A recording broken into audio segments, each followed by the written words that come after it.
Disclaimer: this video is for informational and educational purposes only and should not be considered professional insurance or financial advice. I am not a licensed insurance agent or a financial advisor. To choose the right insurance policy tailored to your individual needs, you should consult with a qualified and licensed insurance professional. Insurance policies, terms, coverage, and premiums vary widely between companies and are subject to change. The creator of this video or the channel will not be held liable for any actions taken based on the information provided. I'm about to tell you something that the multi-trillion-dollar health insurance industry spends billions of dollars a year to hide from you. Your confusion is their profit margin. Every piece of jargon you don't understand, every deadline you miss, every time you just throw your hands up and pick the same plan as last year without reading the fine print. That confusion translates directly into dollars. Dollars that leave your pocket and go straight into theirs. I know, because my job is to live, breathe, and operate right in the heart of that system. I'm a health insurance agent. And for the next little while, you're going to be my shadow. We've all been there. You get a letter in the mail that looks like it was written in a foreign language. You see a medical bill for $1,000 for a 10-minute visit and your stomach just drops. You're scrolling online trying to figure out the difference between an HMO, a PPO, a deductible, and a copay, and you feel like you need a PhD just to not go bankrupt if you get sick. It is a system that feels intentionally broken, designed to overwhelm you into making a quick, and often wrong decision. So today we're pulling back the curtain. You're going to see what it's really like. No fancy graphics, no corporate talking points. You're coming with me for a full day. You'll hear the real conversations, you'll see the real problems, and you will learn the real strategies that separate the people who get great, affordable coverage from those who get trapped in financial nightmares. By the end of this, you will understand how we get your phone number. You'll learn the 3 red flags that tell you to hang up the phone immediately. You'll discover the one question you must ask any agent that instantly reveals whether they have your best interests at heart. You'll understand the psychology we use, both for good and for bad, and you will walk away with a playbook that transforms you from a confused consumer into a confident, empowered patient who is in complete control of their healthcare journey. My day doesn't start in a fancy corner office. It starts here in my home office at 5:45 a.m. The coffee is brewing and the house is quiet. This is my golden hour. Before the phones start ringing, before the chaos begins, I'm looking at my leads. Now, what's a lead? That's the first piece of industry jargon we're going to tear down. A lead is just you. It's your information. Maybe you clicked on a Facebook ad that said, "See 2024 health plans in your area." Maybe you filled out a form on a website that promised you a free quote. The moment you hit submit, your name, your phone number, your age, and your zip code get packaged up and sold. Yes, sold. Sometimes in less than a second. It's sold to an agency or sometimes to multiple agents like me. This is why when you ask for one quote, you sometimes get 10 phone calls from 10 different people. You aren't a person yet. You're a lead. My job is to turn that lead into a client, and hopefully into a human being I can actually help. This morning I have about 30 new leads that came in overnight. I'm scrolling through them. I see a 26-year-old in Texas, probably just fell off his parents' plan. A 45-year-old couple in Florida, self-employed, probably got crushed by their renewal increase. And then I see one that makes me pause. Let's call her Brenda. The lead says she's 58, from a suburb outside of Cleveland, Ohio. The notes section, which is populated by the form she filled out, just has 3 words: lost husband's coverage. My heart sinks a little. I know exactly what this means. This isn't just a routine insurance change for Brenda. This is a life-altering event, wrapped in a financial crisis. She's likely grieving. She's scared. She's been on her husband's comfortable, stable group plan from his job for probably 20 or 30 years. She never had to think about it. It was just there. And now, in the middle of the worst time in her life, she's been thrown into the deep end of the most complicated insurance market in the world. The individual market.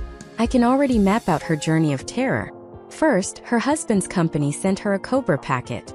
It's about 60 pages long, thick as a brick.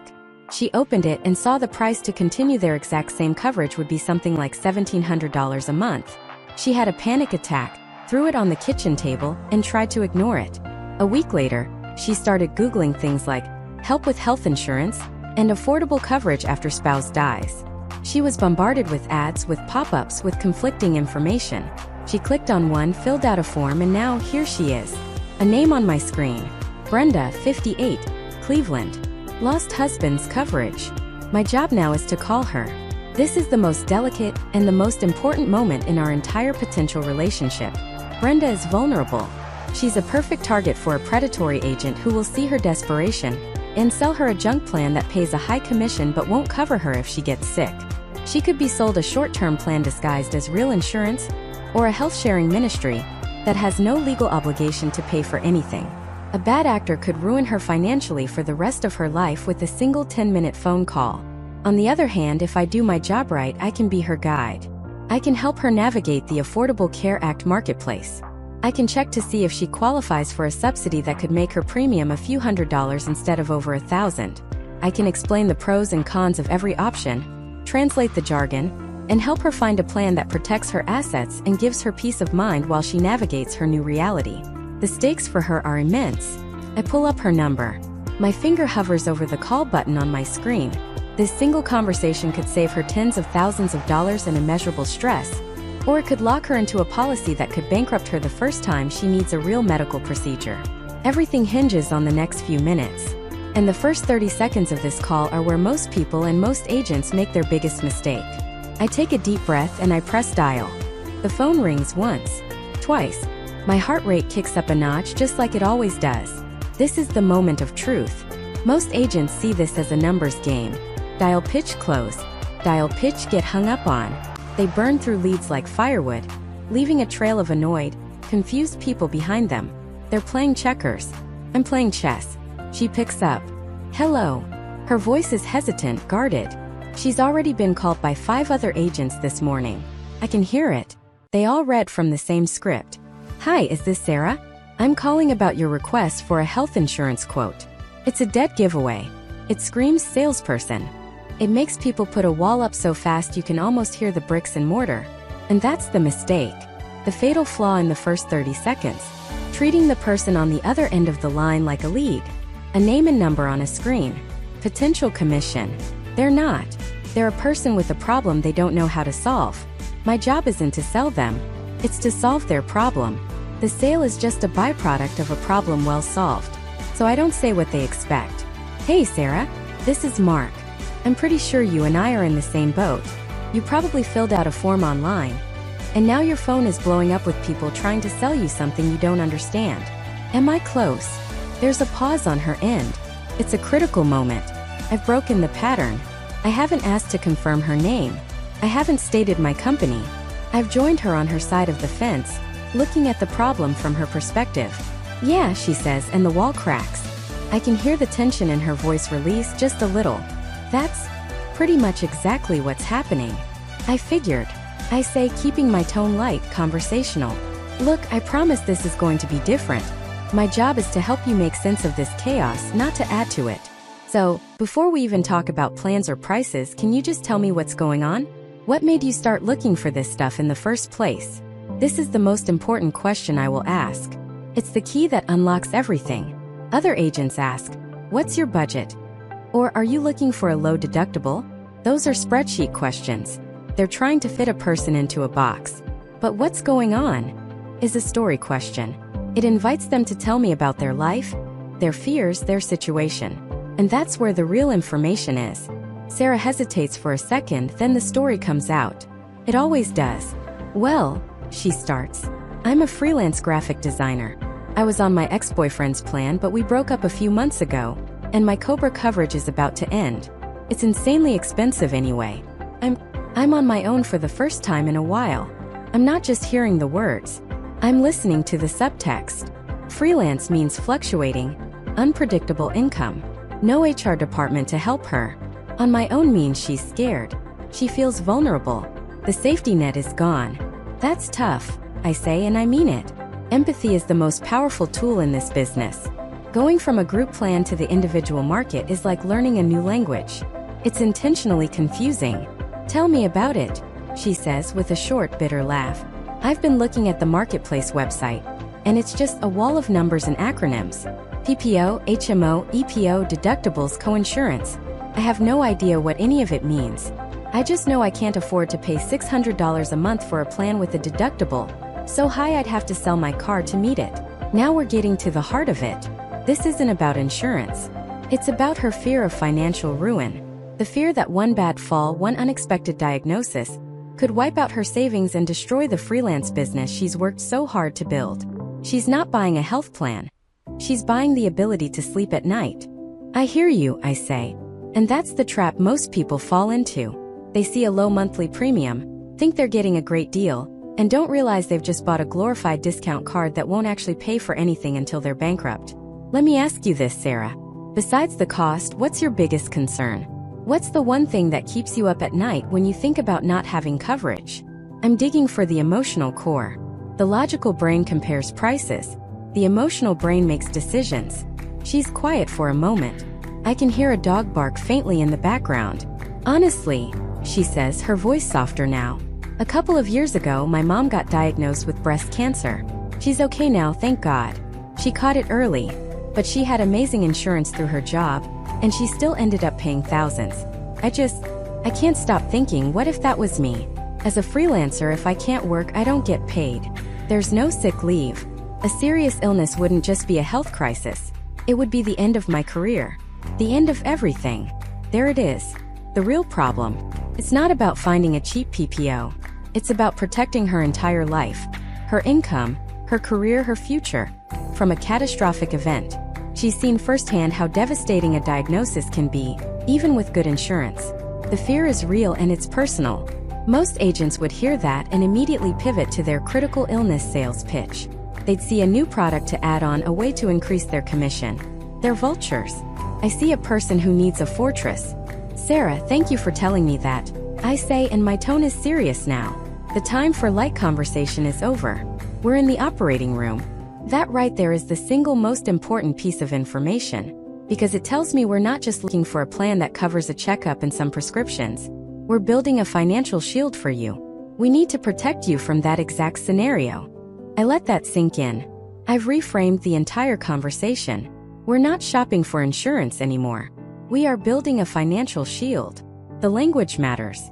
It changes my role from a salesperson to an advisor, a strategist. Okay, she says. The single word is filled with relief. She's finally found someone who gets it. Someone who is listening to her fears instead of just trying to get her credit card number.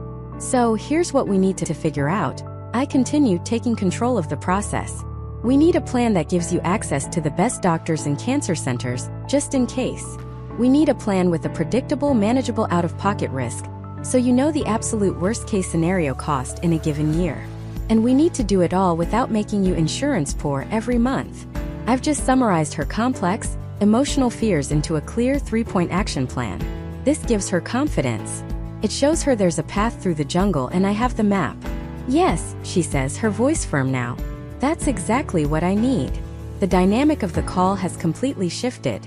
She's no longer a skeptical lead fending off a sales call. She's a client. She's my client. And she's trusting me with her future. The first 10 minutes are over. The foundation is laid. Now the real work begins. I have to take all this information, her job, her income, her fears, her family history, and translate it into the arcane language of health insurance. And here's the secret. Based on what she's told me, especially about her freelance income and her deep fear of a high deductible, about 90% of the plans she's seen online, the ones that look so shiny and affordable, are absolute traps. They are specifically designed to look good on paper and fail you in the real world. She's surrounded by landmines, and she's about to step on one, and I have to show her why. So I take a deep breath, dial Maria's number, and get ready to walk her back from the cliff's edge. She picks up on the second ring, her voice cheerful, optimistic. She thinks she's found the answer. She thinks she's solved the puzzle. She tells me, "Hi, thanks for calling back. Actually, I think I found something really good online. The premium is only $220 a month for me and my son. It says it covers accidents, hospitalization, and doctor visits. It seems perfect. And this is the most dangerous moment in any conversation I have. My first instinct, the one I have to fight back every single time, is to just say, no, it's garbage. Don't buy it. But I can't do that, because then I just sound like a salesman trying to push my own, more expensive product. I sound like I'm dismissing her hard work. She spent hours looking for this, feeling empowered, and if I just tear it down, she'll resent me for it. She won't trust me. So I have to guide her to the conclusion herself. I have to make her the hero of her own story, the one who discovers the truth. Maria, that's fantastic that you've been so proactive. Seriously, most people don't put in that much effort. It shows you really care about getting this right. Can you do me a favor? Can you tell me the name of the company or the plan? She tells me. I know it well. It's one of the big ones. A company that spends millions on slick online ads promising affordable coverage. Their website is beautiful. Their marketing is brilliant. Their product is a house of cards. Okay, I see it, I say, pulling it up on my screen. I know this plan. And you're right, that premium is incredibly low. It looks amazing on the surface. Can we do a little thought experiment together? It'll just take a few minutes, but I promise it'll be the most valuable thing we do today. She agrees a little hesitantly. She's still proud of her discovery. Okay, I begin, keeping my voice calm and friendly. Let's imagine a bad day. Not a catastrophe, not a life-threatening illness. Just a simple, calm and everyday bad day. Let's say you're taking out the trash in the winter, you don't see a patch of ice on the sidewalk and you slip. You fall hard on your arm. It's a clean break of your radius, one of the bones in your forearm. Painful, scary, but very fixable. Are you with me? Yes, she says, her voice a little tighter now. Great. So, the first thing that happens is you're in a lot of pain. A neighbor calls an ambulance. The ambulance comes and takes you to the nearest hospital emergency room. At the ER, they stabilize you, give you something for the pain, and take an X-ray to confirm the break. The ear doctor looks at it and says, "Yep, it's a clean break. We need to set it." So they perform what's called a closed reduction, which is the non-surgical procedure to realign the bone. Then they put your arm in a big sturdy cast. They give you a prescription for pain medication and tell you to follow up with an orthopedic specialist in a week. A very, very standard chain of events. Happens thousands of times a day in this country. Now let's look at how this great plan you found would handle the bills that are about to start rolling in. I can hear her take a quiet breath on the other end of the line. First, the ambulance ride. The average cost for an ambulance in our city is about $1,500. Let's look at your plan's brochure. Okay, here it is. It says it pays a fixed benefit of $200 for ground ambulance transport. Maria, that's not insurance paying the bill. That's the company sending you a check for $200 like a gift card. The $1,500 bill from the ambulance company? That's still your problem. So before you've even arrived at the hospital, you are already $1,300 out of pocket. Silence. Next, the emergency room. The average cost for a visit like this, facility fees, doctor's time, supplies, is going to be around $3,000, and that's being conservative. Your plan here. It says it pays a benefit of $500 for an emergency room visit for an injury. Again, they send you a check for $500. The $3,000 bill is yours to deal with. So now we're at $1,300 plus $2,500. You're already $3,800 in the hole. Now for the services in the ER. X-ray. Let's say that costs $500. Your plan pays a benefit of $75 for diagnostic imaging. So you owe another $425. The procedure to set the bone, the closed reduction, that can easily be a $2,000 charge from the ER doctor. Your plan. Let's see. It doesn't even list a benefit for that specific procedure. It lumps it under physician services, for which it pays a maximum of $100. So you owe another $1,900.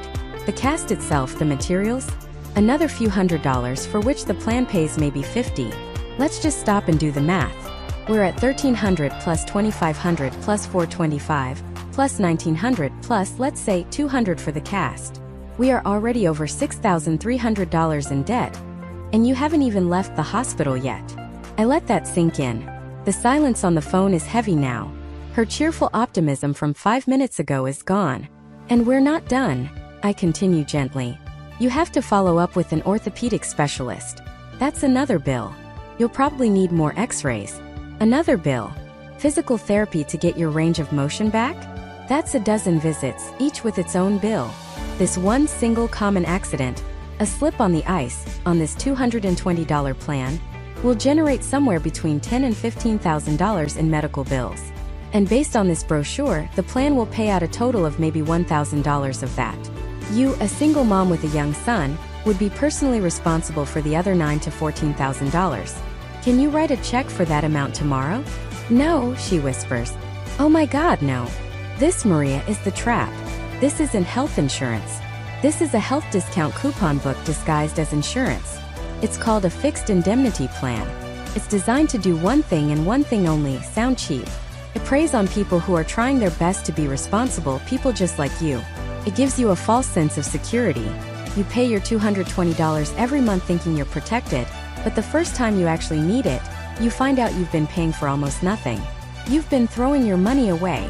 I paused, letting her process the whiplash. The feeling of being smart and finding a deal has been replaced by the cold horror of realizing she almost financially ruined her family. The reason these plans are so cheap, I explain, is because they don't actually cover anything. They just give you these tiny fixed dollar amounts. Real insurance, what's called major medical health insurance, under the Affordable Care Act, works completely differently. With a real plan, yes, the premium is higher. But once you pay your deductible, the insurance company pays almost everything else. 100%. For that same broken arm on a real plan, you might pay your deductible of, say, $5,000. But the other $10,000 of the bill? The insurance company pays it.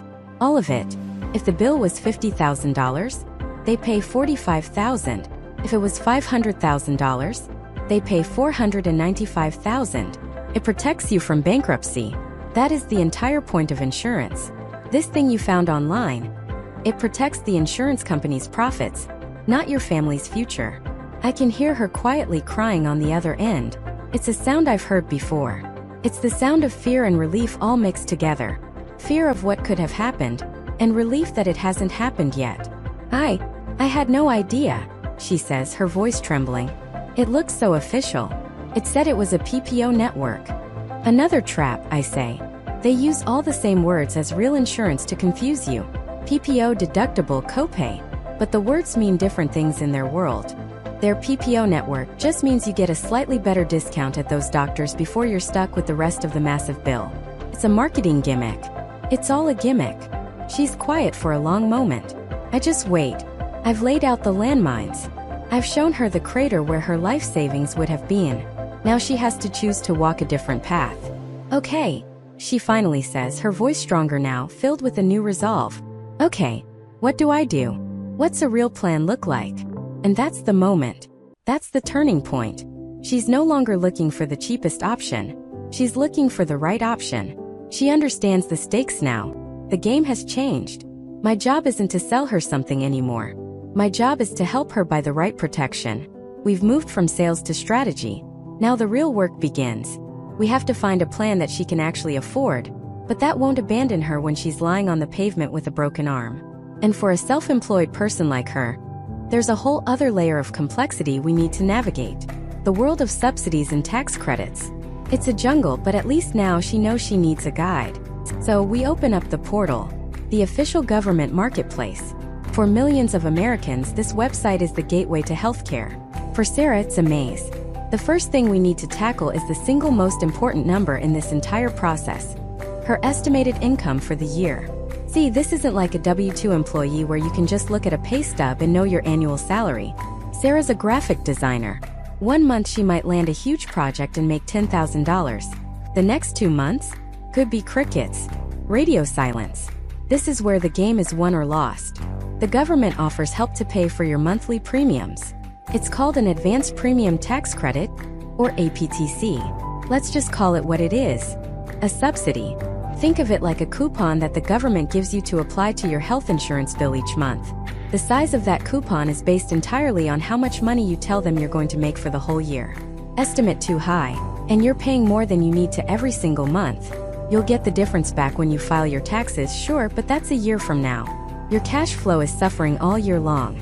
Estimate too low, and you get a bigger coupon than you're entitled to. The monthly premium looks fantastic, you feel like you've won the lottery. But then tax time comes. The IRS looks at what you actually made versus what you estimated. And if you made more than you said you would, they want their money back. All of it. I have seen people get tax bills for thousands, sometimes tens of thousands of dollars, completely blindsided, because they lowballed their income on their health insurance application. It is a financial time bomb. So Sarah and we become forensic accountants. We look at last year's tax return. We look at her current contracts. We talk about her prospects for the rest of the year. Do you think you'll land that big retainer with the tech company? What about that side project you mentioned? We're not just pulling a number out of thin air. We're building a story, a projection. We also have to calculate her business deductions. The new laptop she bought, her software subscriptions, her home office space. All of that lowers her modified adjusted gross income, which is the magic number the marketplace uses. It's not just about what you make, it's about what you keep. For Sarah, we project an income of around $62,000 for the year. It's a solid, defensible number. High enough to be safe, low enough to still qualify for a substantial subsidy. We plug it into the system and the numbers start to churn. Suddenly, plans that were $900 a month are now showing up as $400 a month. The relief in her voice is palpable. It's the difference between affordable and impossible. We look at the plans. Bronze, silver, gold. These aren't just fancy names. They represent a fundamental choice about how you want to pay for your care. Do you want to pay less every month but more when you actually go to the doctor? That's a bronze plan. Or do you want to pay more every month for the peace of mind of knowing your costs will be lower if you get sick? That's a gold plan. Silver is the middle ground, but it has a secret weapon. For people under a certain income threshold, silver plans come with something called cost-sharing reductions, or CSRs. This is the government's other way of helping. It's a subsidy on top of the subsidy. It not only lowers your monthly premium, but it also lowers your deductible, your copays, your out-of-pocket maximum. It basically juices up your plan, giving you gold-level benefits for a silver-level price. Because of our careful income calculation, Sarah qualifies for these. This is the stuff you don't know if you just click through the website on your own.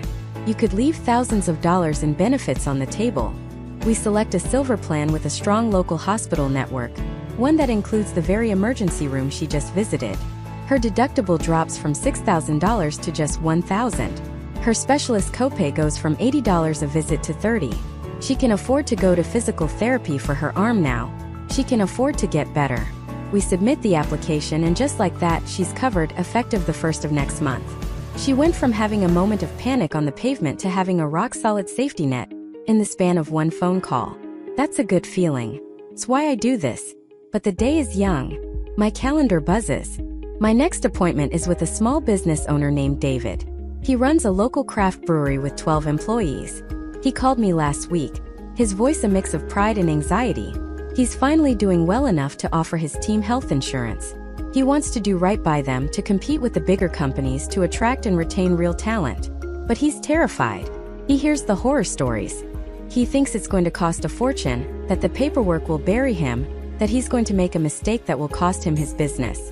He wants to offer a lifeline to his employees, but he's worried that in doing so, he might just be tying a stone to his own ankle.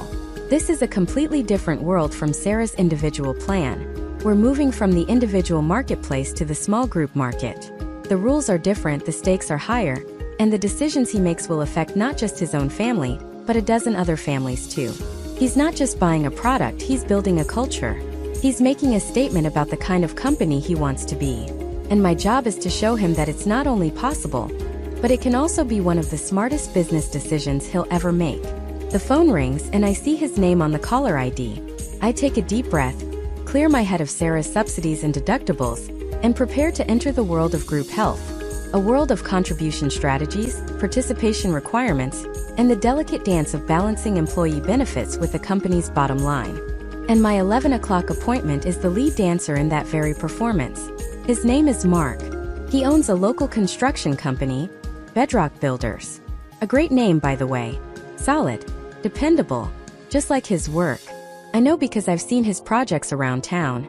He's got about 15 employees, a mix of skilled carpenters, project managers, and a couple of office staff. For the last 5 years, he's been the classic small business owner. Scrappy, resourceful, and running on a mix of caffeine and sheer willpower. But now he's hit a wall. A retention wall. He called me last week, his voice tight with frustration. He just lost his best foreman to a larger competitor. It wasn't about the hourly wage. Mark was paying competitively. The foreman left for a company that offered health insurance. His wife was expecting their second child, and the risk of being uninsured was just too great. For Mark, it was a gut punch. He doesn't see his employees as numbers on a spreadsheet. He sees them as the guys he's in the trenches with every day. Losing one felt like losing a family member. And he knew with a sinking feeling that if he didn't do something, it would happen again. So now I'm walking into his small, busy office. The air smells like sawdust and coffee. Blueprints are rolled up in corners, and a massive whiteboard is covered in project timelines and scribbled calculations. Mark greets me with a firm, calloused handshake. He's a guy in his late 40s, looks like he could still swing a hammer with the best of them, but the stress is visible in the lines around his eyes. He gestures for me to sit at a small conference table, pushing aside a stack of invoices to make room. He gets right to it. "Look," he says, leaning forward. "I need to do this. I have to. But every time I've looked into it before, the numbers they don't work. Feels like I'd have to choose between offering benefits and making payroll. I hear these horror stories about premiums going up 30% every year. How am I supposed to build a business on that kind of quicksand?" This is the core of it. This is the fear that paralyzes so many small business owners. They want to do right by their people, but they're terrified of signing up for a financial obligation that could sink the company they've poured their life into. My job right now isn't to sell him a policy. It's to be a translator. To turn the chaotic, intimidating language of group insurance into a clear, manageable business strategy. So I don't pull out a single brochure. I don't mention a single insurance carrier. Instead, I pull out a blank legal pad and a pen. "Mark," I start. "Let's forget about insurance for a minute. Tell me about your team. Who are they? What's important to them?" He looks a little surprised, but then he starts talking. He tells me about Dave, his lead carpenter, who's in his 50s and has a wife with a chronic condition.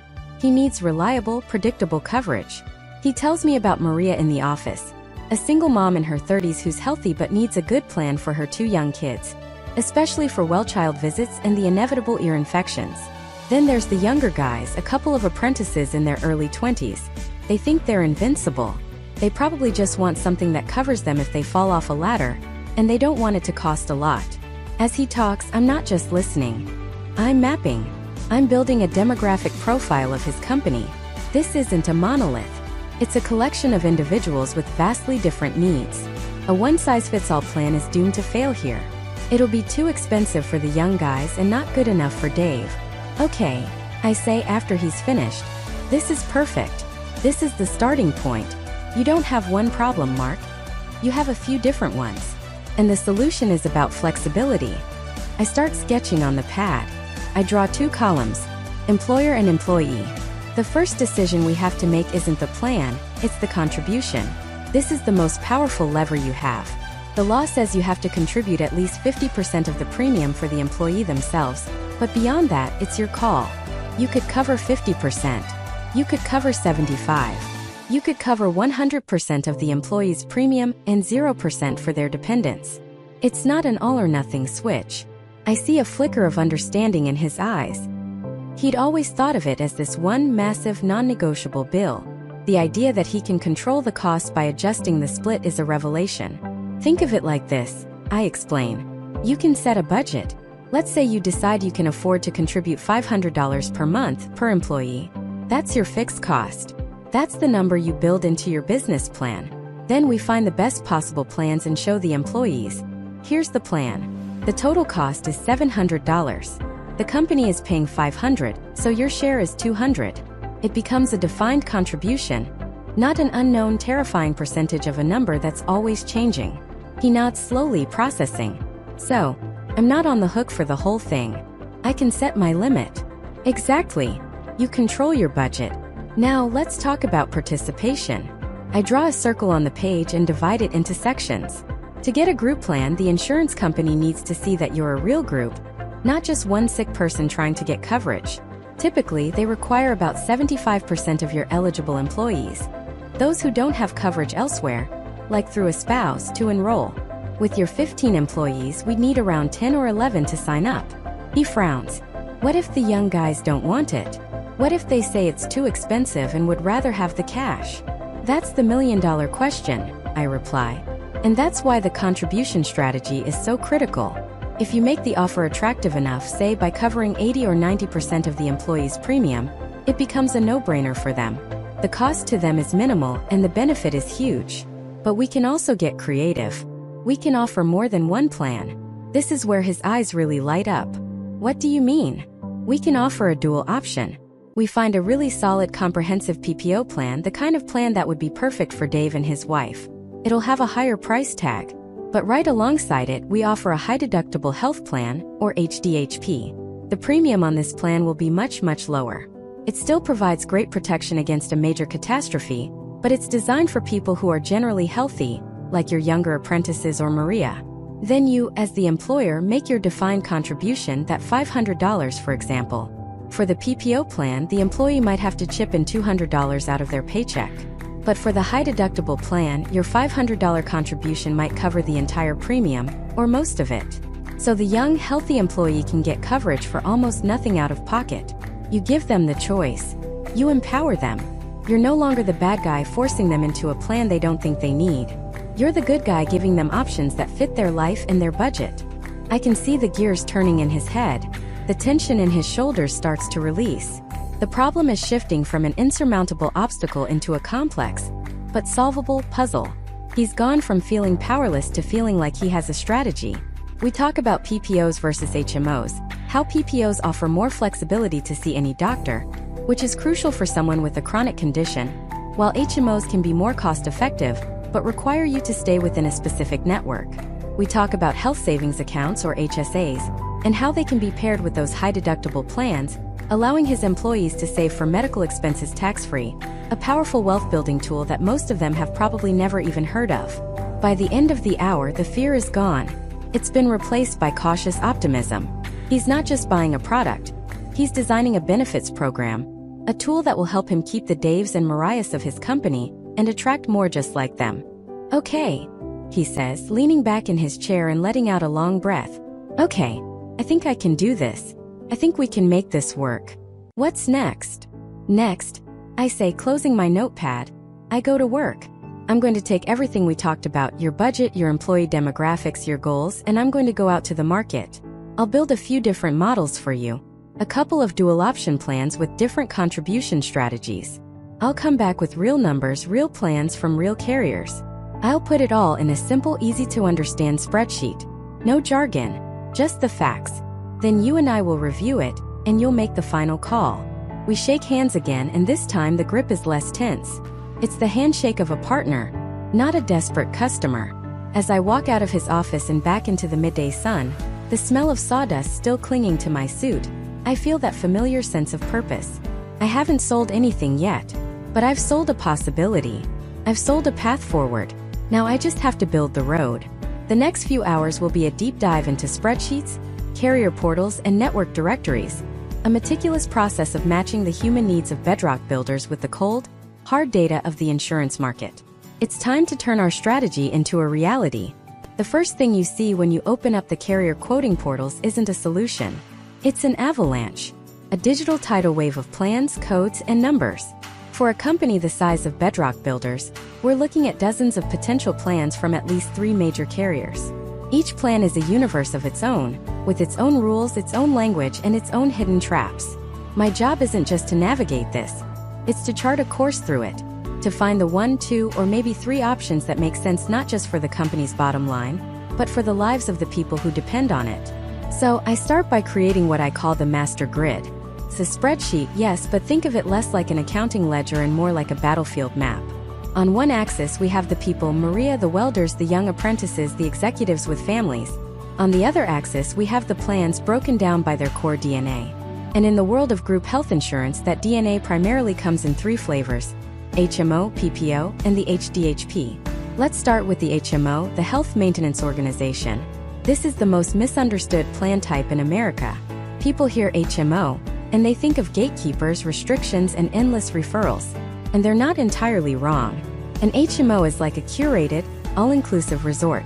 You have a primary care physician, your PCP, who is your guide, your concierge for everything.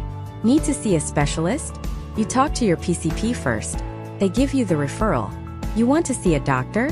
It has to be a doctor inside the resort's walls, inside the network. If you go outside, except for a true emergency, you're paying for it all yourself. The trade-off for this structure? Cost. HMOs typically have lower monthly premiums and predictable, fixed copays for doctor visits and prescriptions. For the young, healthy welders at Bedrock, a solid HMO could be perfect. They don't have complex medical needs. They need something affordable, simple, and reliable for the occasional checkup or sinus infection. It's a straightforward deal. Stay within the system, and your costs are controlled. Then you have the PPO, the Preferred Provider Organization. If the HMO is an all-inclusive resort, The PPO is a travel voucher with a preferred list of 5-star hotels. You have freedom. You don't need a primary care physician to act as a gatekeeper. You want to see a cardiologist? You just make the appointment. You want to see a dermatologist? Go for it. And here's the biggest difference. You can go out of network. You can see a doctor who isn't on the insurance company's preferred list. The catch? It'll cost you more. A lot more. Your deductible will be higher, your coinsurance will be higher, but the plan will still pay something. This freedom comes at a price. PPO premiums are almost always higher than HMOs. This is the plan I'm immediately earmarking for Maria. She has a specific endocrinologist she trusts, someone who understands her history. The last thing we want is for her to lose access to that doctor. A PPO gives her that peace of mind, that control over her own healthcare journey. It's a crucial piece of the puzzle for retaining a key employee like her. Finally, we have the new kid on the block, the HDHP, or High Deductible Health Plan, which is almost always paired with an HSA, a health savings account. This is the option that requires the most education but offers the most potential upside. An HDHP is exactly what it sounds like. The deductible, the amount you have to pay out of pocket before the insurance really kicks in, is high. We're talking thousands of dollars. This can sound terrifying, but here's the genius of it. Because the member is taking on more initial risk, the monthly premiums are significantly lower. The money the company and the employee saves on premiums can then be deposited into a health savings account. And an HSA is not just a savings account. It is the single most powerful investment tool in the United States tax code. It's a triple tax-advantaged unicorn. First, the money you put in is tax-deductible, lowering your taxable income for the year. Second, the money in the account grows completely tax-free. You can invest it in stocks, bonds, mutual funds, just like a 401k. Third, when you withdraw the money for qualified medical expenses, it comes out, you guessed it, completely tax-free. There is no other account that does this. It's a 401k for healthcare, but better. For the financially savvy, healthy employees at Bedrock, this is a game changer. They can pay for their routine care with tax-free dollars while building a nest egg for future medical costs, or even for retirement. After age 65, you can pull money out for any reason, and it's just taxed like regular income, just like a traditional IRA. It's a healthcare plan and a retirement plan rolled into one. But just choosing between HMO, PPO, and HDHP is only the first layer. The real painstaking work is in the details. It's in the networks. I can't just assume Maria's endocrinologist is in a PPO network. I have to verify it. So, I pull up each carrier's provider directory. I type in the doctor's name, the clinic's address, the tax ID number. I'm looking for a green check mark. But even that's not enough. Is the doctor in a Tier 1 network, which has the best cost sharing, or a Tier 2 network? Is the hospital they have admitting privileges at also a network? A plan is useless if the doctors you need won't take it. I spend hours cross-referencing these lists, ensuring that the key providers for the employees we know about are covered. This is the invisible, unglamorous work that separates a decent broker from a great one. It's the difference between selling a policy and solving a problem. And then there's the pharmacy side. Every plan has a formulary, a list of covered prescription drugs. And this is where things can get incredibly tricky. I look back at my notes on Maria. She takes a specific brand name medication. So I pull up the formularies for the top PPO contenders. I search for her medication. On Carrier A's plan, it's a Tier 2 preferred brand drug with a reasonable $45 copay. Not bad. But on Carrier B's plan, a plan that otherwise looks very similar, her medication is listed as Tier 4, a specialty drug. The cost? 25% coinsurance after the pharmacy deductible.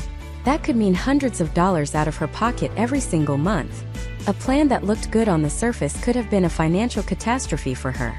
I highlight this in my master grid. Red flag. This is a non-starter.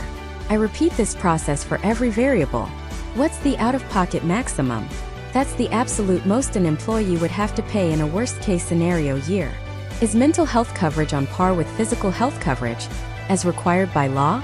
What are the copays for urgent care versus the emergency room? A trip to the ER can be 10 times more expensive, so we need to educate employees on when to use each. Slowly, methodically, my master grid fills with data. But it's not just numbers. It's a story. Each cell tells a piece of the story of how these plans will impact the real lives of the people at Bedrock Builders. I'm building a financial model, a projection of what a typical year might look like for different employee types on each of the top 3 plans I'm zeroing in on. I model a healthy single person, a young family with a couple of urgent care visits and a broken arm, and a scenario for someone like Maria managing a chronic condition. The chaos of the initial data dump is beginning to coalesce into clarity. The dozens of options have been whittled down to a select few. An affordable HMO for those who prioritize low premiums.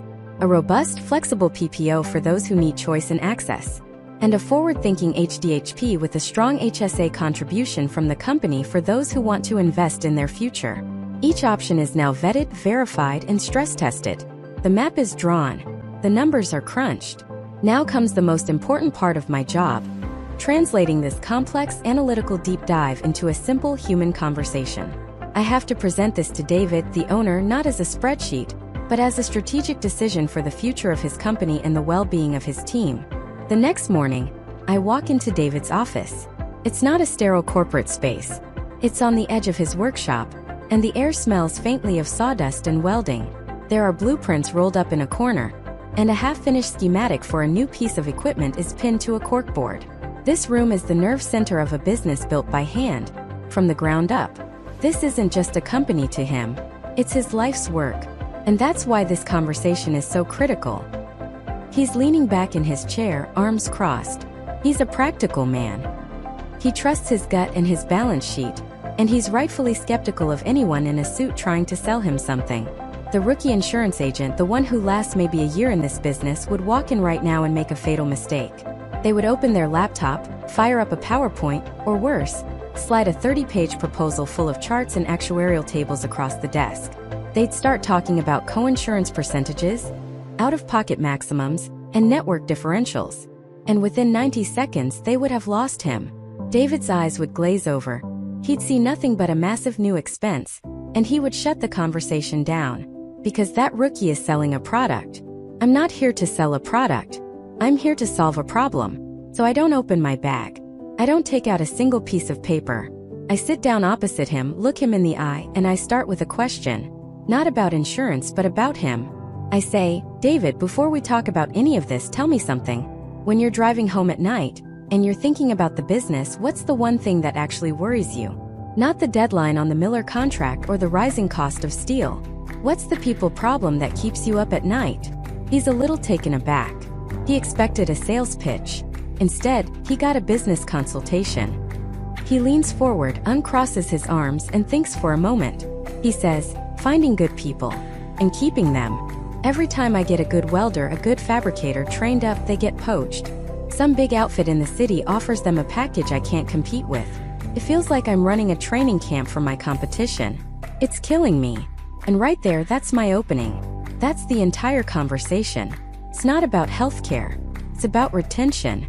It's about competition. It's about the survival and growth of his business. I nod. I get it. And I think I know why. I spent some time talking with your team. Anonymously, of course. I just wanted to get a feel for the culture here, what they value. And I heard a few things that I think you need to hear. Now I have his complete, undivided attention. I'm not just a vendor anymore. I'm a source of intelligence about his own company. I heard about Maria, I say. Your office manager. A single mom. She's worried sick that if her kid gets an ear infection, a single trip to urgent care could wipe out her grocery budget for the month. So she waits. She hopes it goes away. That stress comes to work with her every single day. I heard about Kevin, your young guy on the plasma cutter. He and his wife want to start a family, but they're terrified. They look at the cost of childbirth, even with a basic insurance plan, and they feel like it's a financial mountain they can't climb. So they're putting it off. They're putting their life on hold. And I heard about Richard, your foreman, the guy who's been with you for 15 years. He's in his late 50s. His wife has a chronic condition. He's looking at retirement in a few years, and he is petrified of what happens to their health care. He's looking at job boards right now, David. Not because he wants to leave, but because he's scared.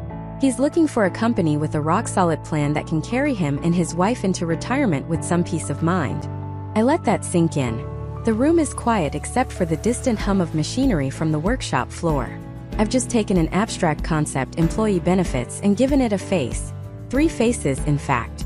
Maria, Kevin, and Richard. People he knows. People he relies on. David, I continue, my voice softer now. This isn't an expense. It's an investment in your infrastructure. Not the steel and concrete infrastructure, but the human infrastructure. And right now, that infrastructure has cracks in it. Every time you lose a good employee, how much does it really cost you? The recruitment ads, the time you spend interviewing, the lost productivity while the new person gets up to speed, the mistakes they make along the way. The Society for Human Resource Management says it costs 6 to 9 months of an employee's salary to replace them. For a skilled welder, that's $30, $40, maybe $50,000. Gone. And you get to do it all over again in 2 years. He's just staring at his desk. I can see the gears turning. So, I say, finally reaching for my briefcase. I've put together 3 potential paths forward. I call them the good, better, and best approaches. There's no hard sell here. This is about you choosing what kind of company you want to be. I pull out a single, simple 1-page summary. No jargon. Just 3 columns. Option 1 over here is the bronze plan. It's your baseline. It's affordable, it checks the box, and it's a step up from what you have. It will help Maria with that urgent care visit, but it's not going to stop Richard from looking at job boards.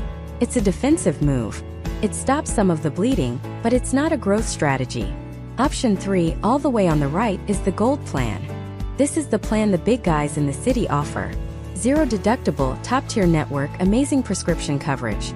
It's the plan that makes you a destination employer. It's a powerful statement. It's also a significant financial commitment. It's the aspirational plan. Maybe where you want to be in 5 years.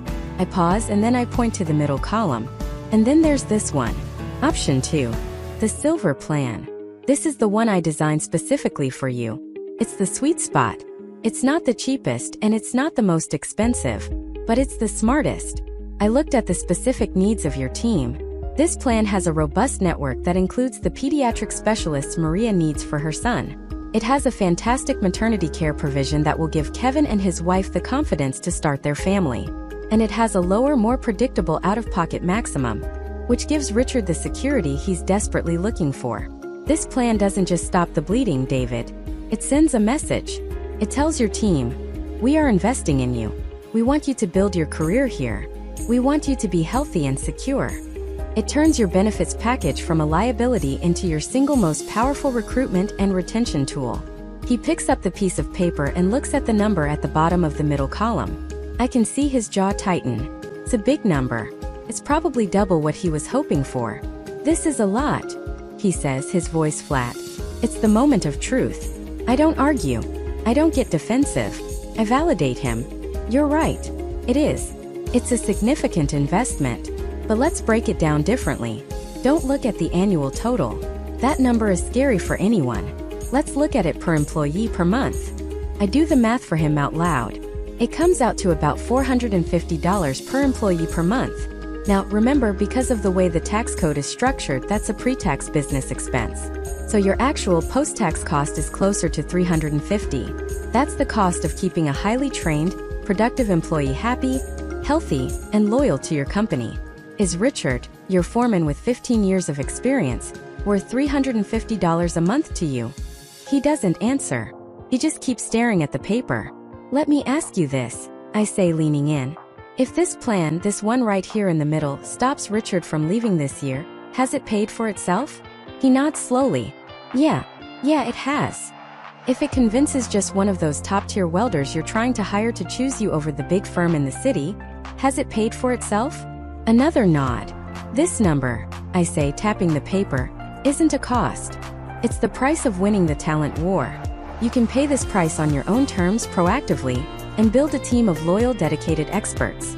Or you can pay it reactively in turnover, in lost contracts, and in the constant headache of being a training ground for your competition. Both are real costs, but only one of them is an investment that will grow your company. So the decision isn't really about the dollars and cents on this page. The real decision is, what kind of future are you building for this company? He leaned back in his big leather chair, steepled his fingers, and just stared at me for what felt like a full minute. The silence was heavy. I didn't break it. The first person to speak in these moments usually loses. Finally, he nodded slowly. That's a good line, he said, a small, wry smile on his face. A very good line. But my controller, she doesn't see investments in the future. She sees a line item that's 32% higher than our current one. She sees a number that means we might have to push back the upgrade on the CNC machine. I leaned forward, keeping my voice calm and even. Frank, I understand that. And your controller is doing her job. Her job is to look at the numbers on the page. My job is to show you what the numbers don't show you. A few years ago I had a client, a guy named Dave. Ran a specialty metal fabrication shop. About 20 employees, a tight-knit crew. Much like yours. We had this exact same conversation. He had a quote that was significantly cheaper than mine. It had a higher deductible, a smaller network, but on paper it saved him almost $40,000 a year. He told me, I can buy a new plasma cutter with that money. And he did. He went with the cheaper plan. For about 6 months everything was fine. He was a hero. He'd saved the company a ton of money. Then his lead welder, a guy named Mike who'd been with him for 15 years, the guy who could lay a bead so perfect it looked like a stack of dimes, got sick. It wasn't life-threatening, but it was serious. A gallbladder issue that required surgery. Suddenly, that cheaper plan wasn't so cheap for Mike. The top surgeon for that procedure in his area? Not in the network. So he had to choose. Go to a doctor he'd never met, who had less experience, or pay tens of thousands of dollars out of his own pocket. He chose the in-network doctor. The surgery had a complication. Nothing major, but it extended his recovery time. Then the bills started coming. The insurance company fought him on coverage for a specific post-op medication. He was spending hours on the phone with them, stressed out, while he was supposed to be recovering. Now, how does this affect Dave, the business owner? Well, Mike was out of work for 6 weeks instead of the expected 3. The projects he was leading fell behind schedule. The younger welders looked to Mike for guidance, and without him, their quality slipped. Dave had to pay overtime to other guys to pick up the slack, which ate into his profits. But worse than that was the morale. Everyone in that shop saw what Mike was going through.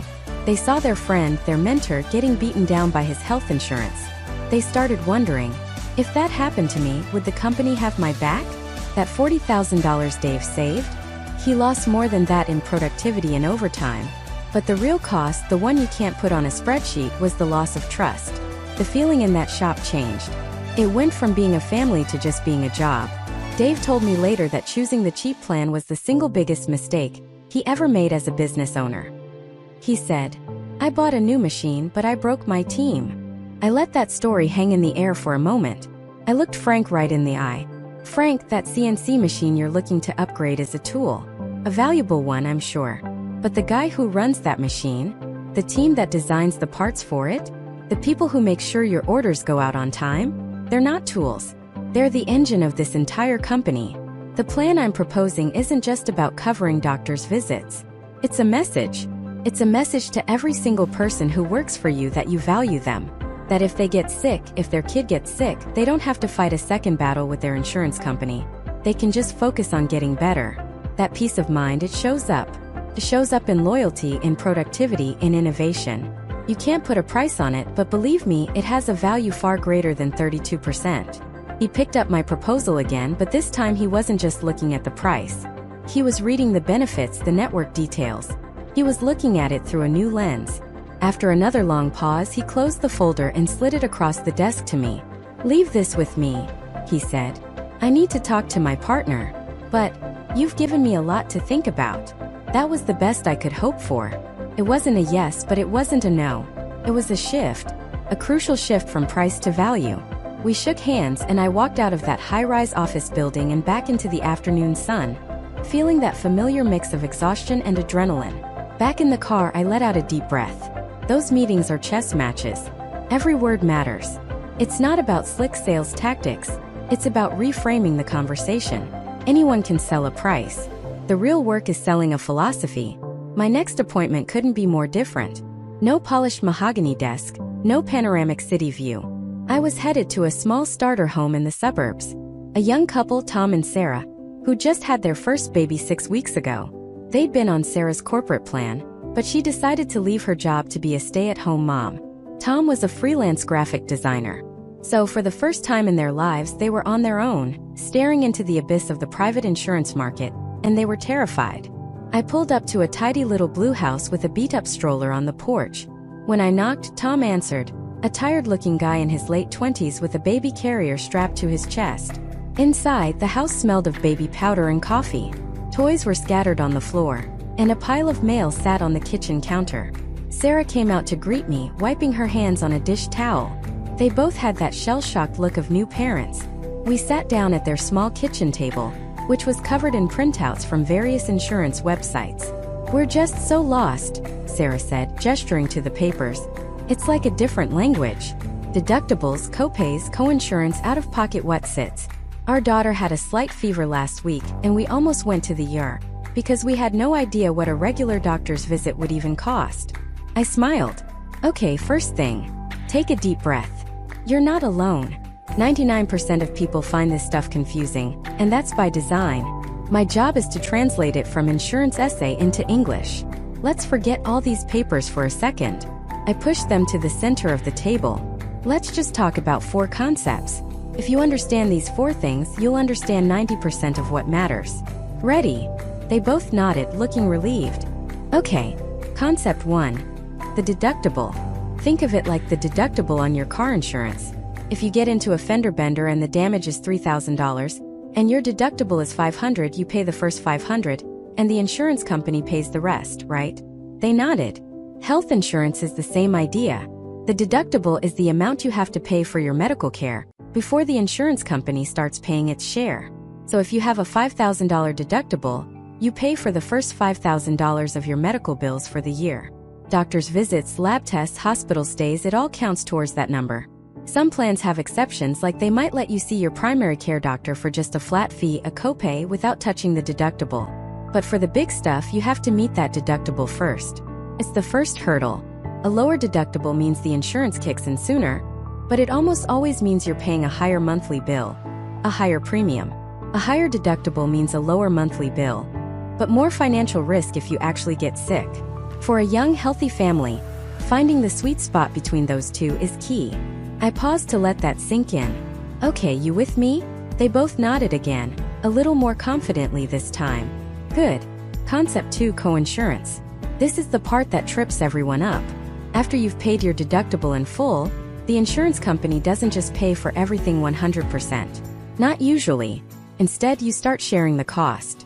That's what coinsurance is. A common split is 80/20. That means after your deductible is met, the insurance company pays 80% of your medical bills, and you pay 20%. So if you have a $10,000 hospital bill after you've already met your deductible, the insurance company pays $8,000, and you get a bill for $2,000. That 20% is your share. Sarah's eyes widened. So even after we pay the whole $5,000 deductible, we still have to keep paying 20% of everything? Exactly, I said. And that sounds scary, right? It sounds like if you had $1 million cancer treatment, you'd be on the hook for $200,000. Which brings us to the single most important number for you to look at on any plan. It's more important than the deductible, more important than the coinsurance. It's concept number 3, the out-of-pocket maximum. This is your financial superhero. It's the absolute total cap on what you will ever have to pay for your medical care in a given year. It's a worst-case scenario safety net. Everything you pay, your deductible, your coinsurance payments, it all counts towards this one magic number.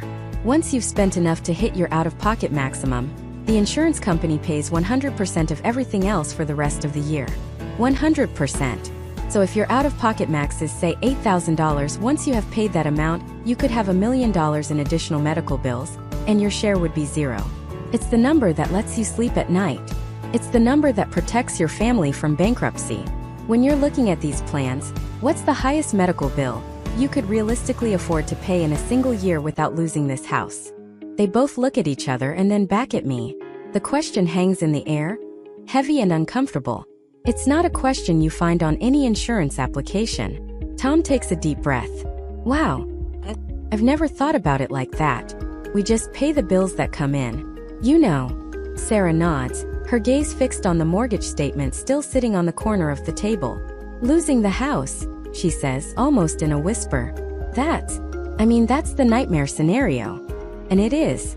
It's the unspoken fear behind every emergency room visit, every specialist referral. It's the reason we're sitting here. I know it's a tough question, I say gently, but it's the most important one.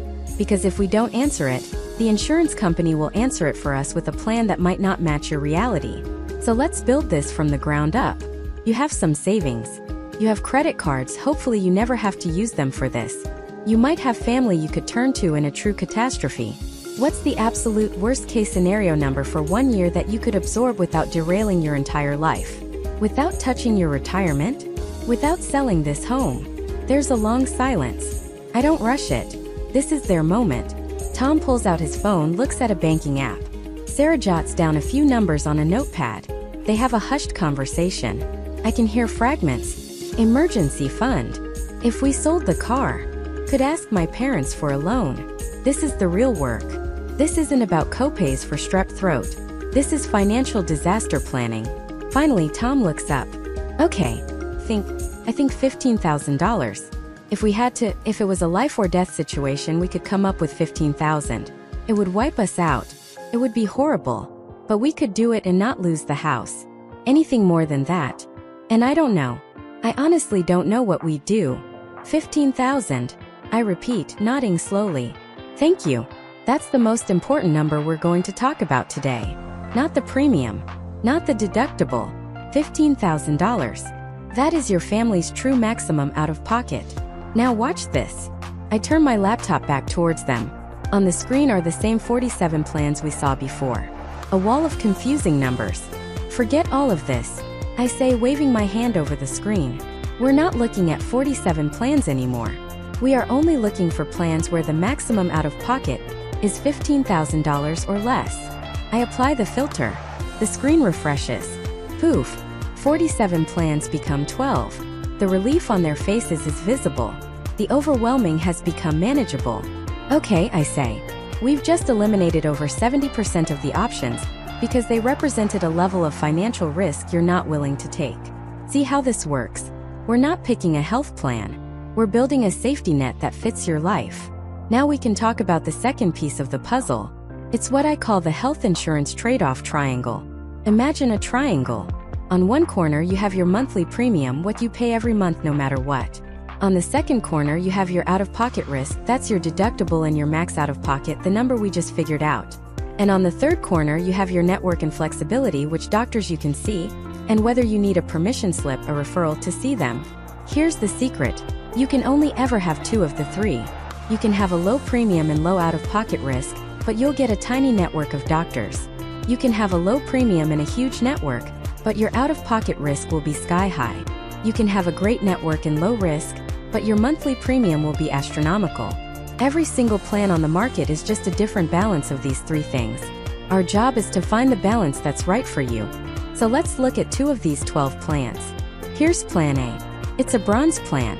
Look at the premium. It's low. Very attractive. Only $350 a month for both of you.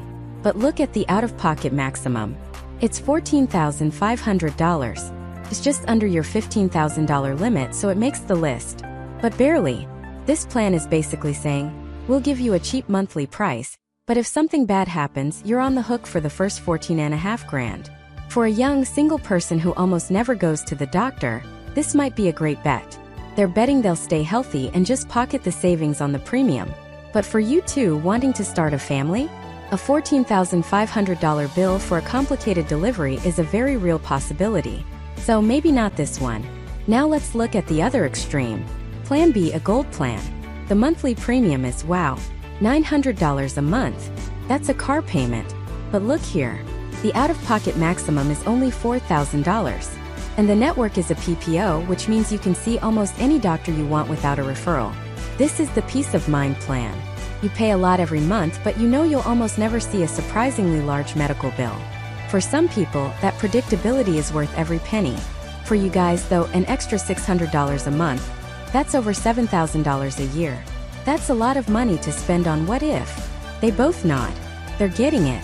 They're seeing the trade-offs in real time. So one is cheap but risky, and the other is safe but crazy expensive, Sarah says.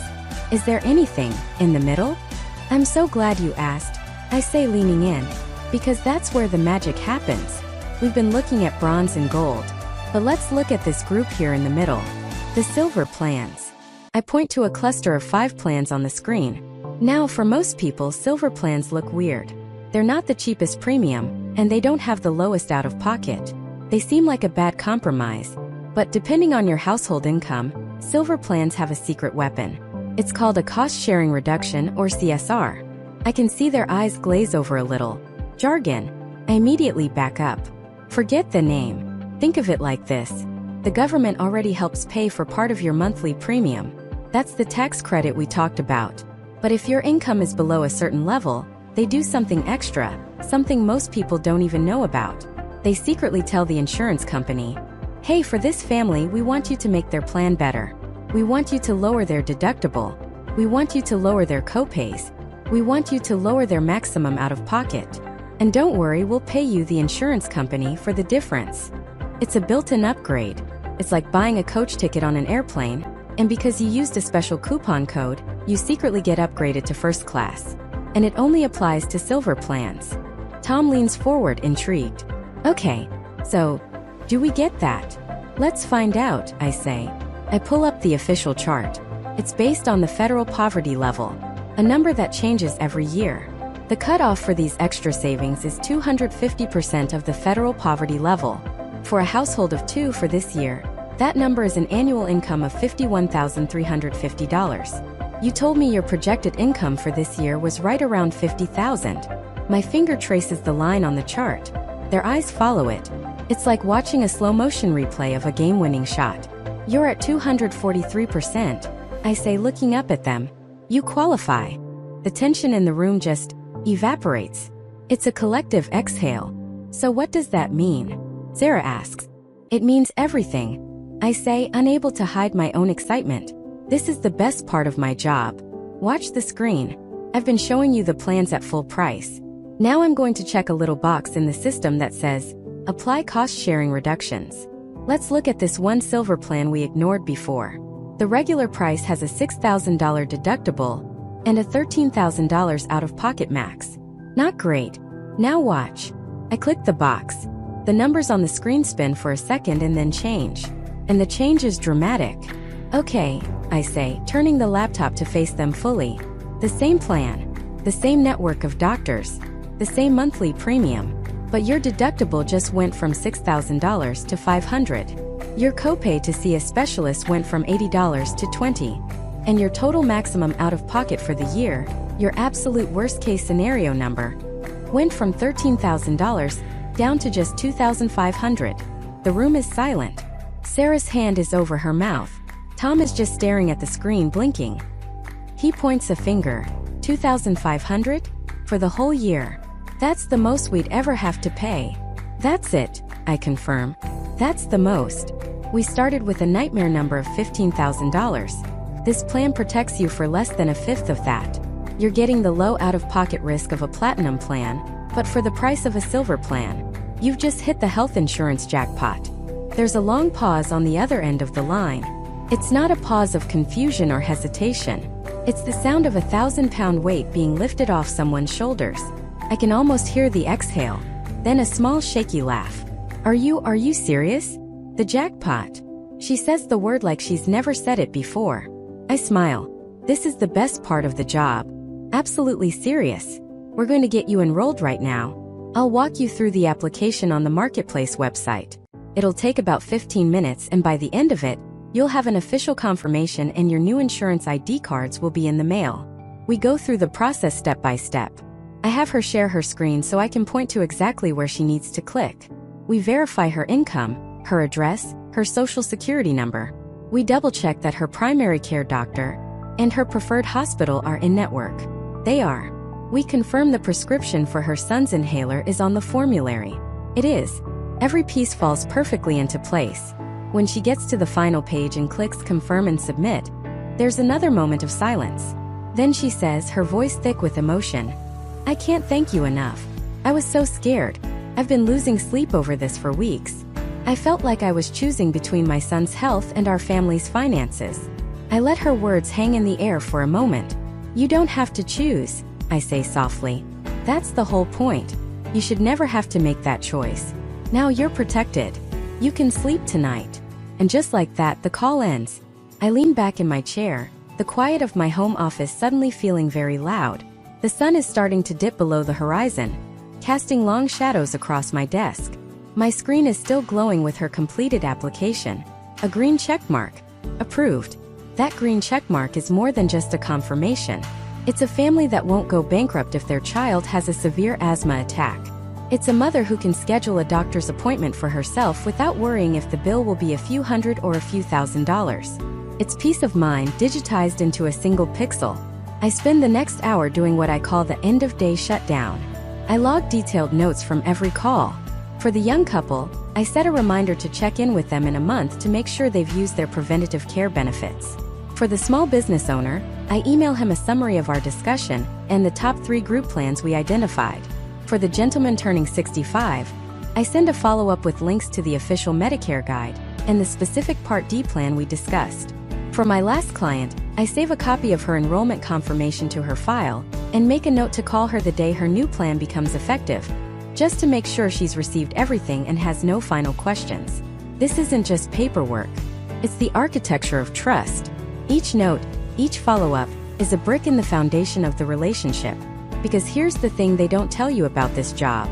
It's not about sales. Not really. Anyone can read a brochure and sell a policy. This job is about retention. It's about being the person they call 2 years from now when a doctor's office tells them a procedure isn't covered. It's about being the person they trust enough to refer their sister, their coworker, their best friend to. That trust isn't earned in a single 30-minute phone call. It's earned in the weeks, months, and years that follow. There's a huge misconception about insurance agents, a caricature you see in movies. The slick, fast-talking salesman in a cheap suit, pushing the most expensive product to get the biggest commission. I get it. The industry can be opaque and it's easy to be skeptical. But the reality for an independent agent like me is that my incentives are 100% aligned with my clients. I don't work for an insurance company. I work for you. My goal isn't to sell you the plan that pays me the most. My goal is to sell you the plan that you'll keep. The plan that will actually work for you when you need it. Because if I sell you an overpriced plan you can't afford, you'll cancel it in 3 months. If I sell you a cheap plan with a network so narrow you can't find a doctor, you'll hate it and me, and you won't be my client next year. My success is built on long-term relationships, not short-term commissions. The real secret is that a good agent is more than a salesperson. We're a translator, a strategist, and, most importantly, an advocate.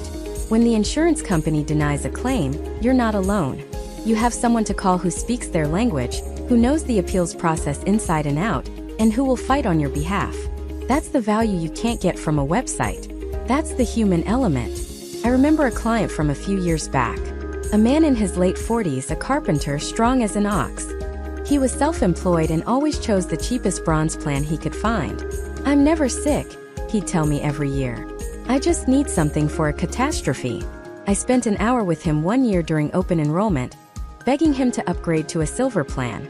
It was about $60 more a month. I explained the difference in the deductible, the coinsurance, the out-of-pocket max. I showed him how just one bad accident could cost him $12,000 on his plan, versus maybe $4,000 on the silver plan. He grumbled, but he trusted me. He made the switch. 6 months later, he fell from a roof, shattered his leg in 3 places. He needed emergency surgery, a helicopter transport from the rural site, metal plates, pins, and months of physical therapy. The total billed amount from the hospital was over $250,000. He called me from his hospital bed, terrified. "I'm ruined," he said. "This is it. I'm going to lose my house." I pulled up his policy. I ran the numbers. I called him back an hour later. "You're going to be okay," I told him.